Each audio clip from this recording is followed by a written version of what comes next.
out exploring today. Lincoln's New Salem State Historic Site. Statue of Abraham Lincoln. He lived here in New Salem, and he walked or rode his horse to Springfield every day. Hi, you. Did you jump out the window of the car again? Get over here.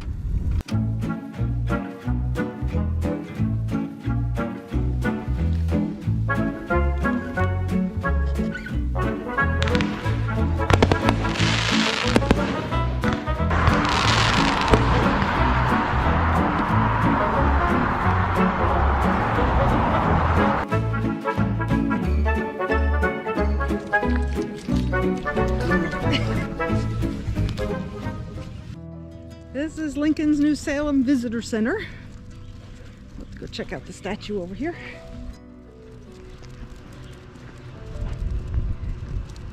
Good old Abraham Lincoln.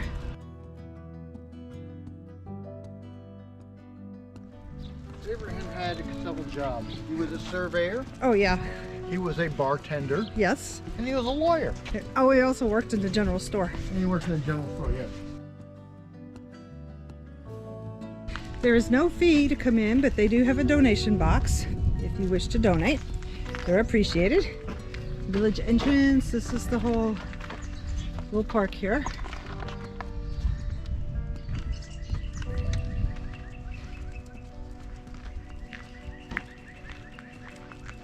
What a beautiful day for this. Henry Onstott's residence.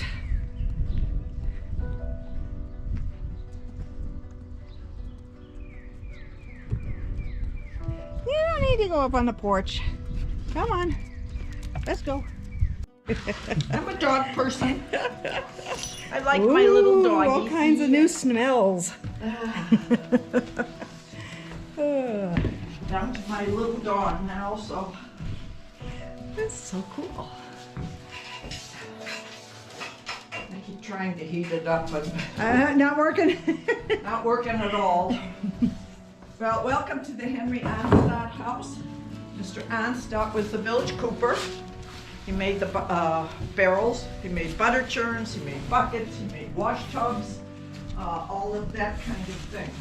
And he lived in this house with his wife and 5 children. Oh my goodness. This is the largest single-family home you'll see in the village. Okay. 2.5 rooms and 2 fireplaces. So even though it looks small, if you lived here, you had it pretty good. Mm-hmm. That is Mr. Onstott's bed in the back room. With 5 kids. Yeah. Old bed. Oh, The good. little instrument tightens the rope when they start to sag, and when the ropes get tightened, that's the night you sleep tight. That's where the saying sleep tight comes from. Mm-hmm. Now the village was here less than 10 years. Really? Yes, the river did not pan out for transportation like they'd hoped, Right. and they built another town 2 miles away. In that town, you didn't have to go up that big hill to get there. They picked up, and this is like a large shopping mall. This is, every building here will have a business. It was set up for the farmers. They couldn't compete with that village, so they picked the buildings up log by log, rolled them downhill on wagons, and rebuilt them in Petersburg. And they are still there being lived in. Awesome. That's cool. At its peak, the village was 125 people. In 1835, it was larger than the city of Chicago. This is a 2-seater outhouse for the school and the church. There's the school building right there. School and church building. Okay.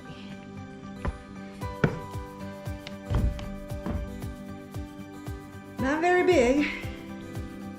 This is the schoolhouse and the church. Mentor Graham. Hi, puppies. Are you guys being nosy? You want to go to church? Or you want to go to school?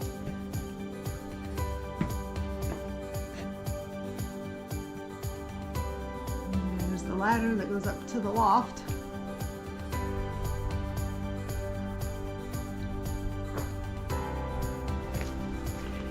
This is the first Barry Lincoln store.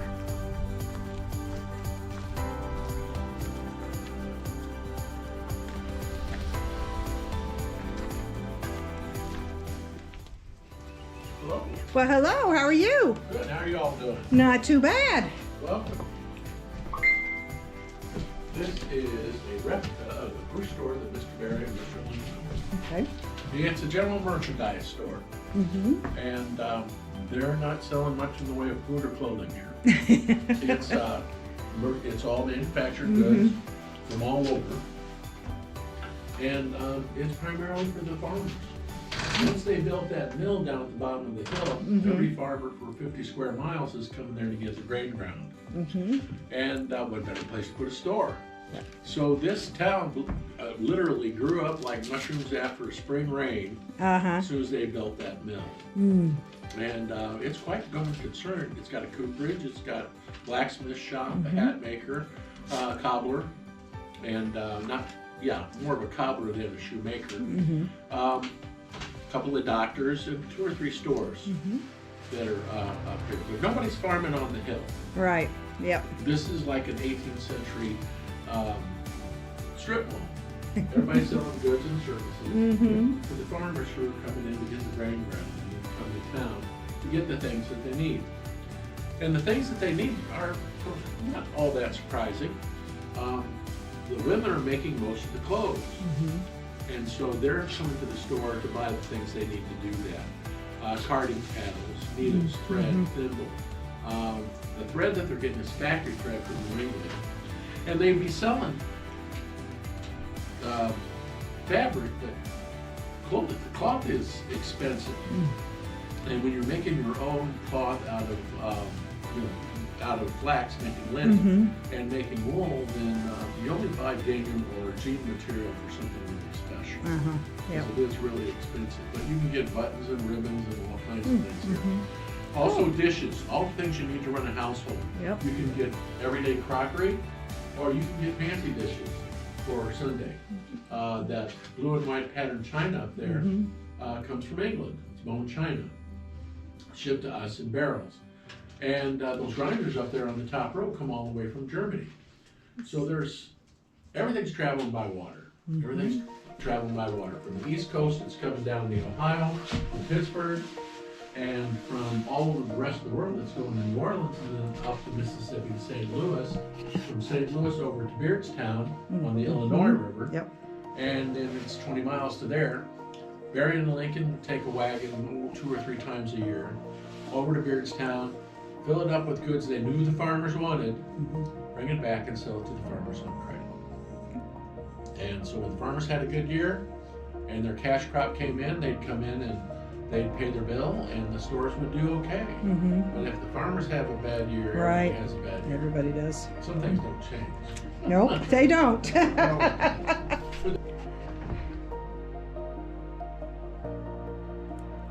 All kinds of shoe stuff in here.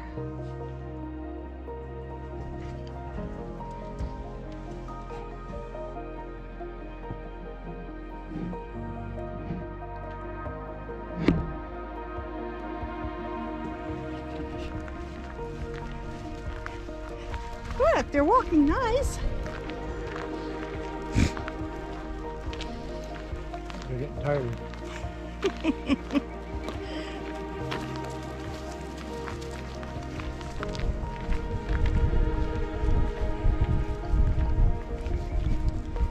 This is the tavern. It's bigger than the church and the school. Should have made this the church and school. This is the Rutledge Tavern. You can rent a room here or a bed.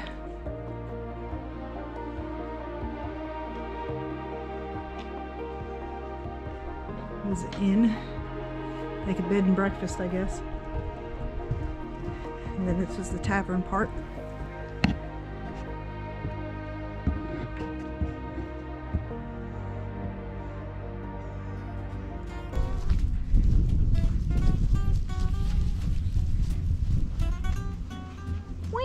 Get up. Come on. Winnie.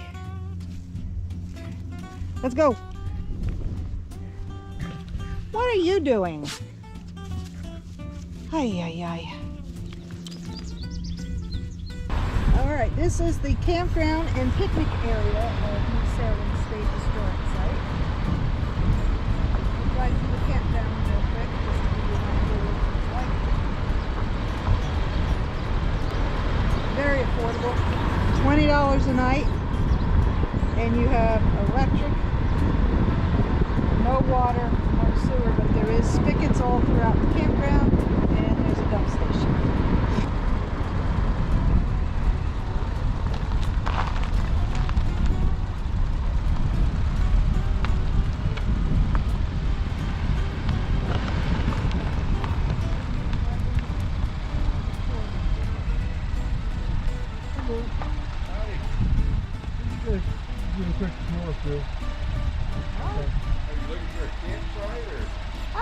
We might be next week. Well, let me see if I can help you out here a little bit.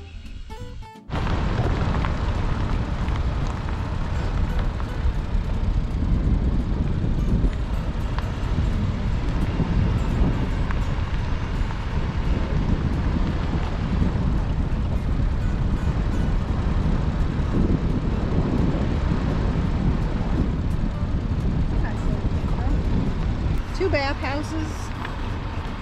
This is all for tent camping here. And then there's These sites. are nice sites, and these are nice and level. They are. Those are reservable. Very level. Very nice. Yeah, we can fit these easy.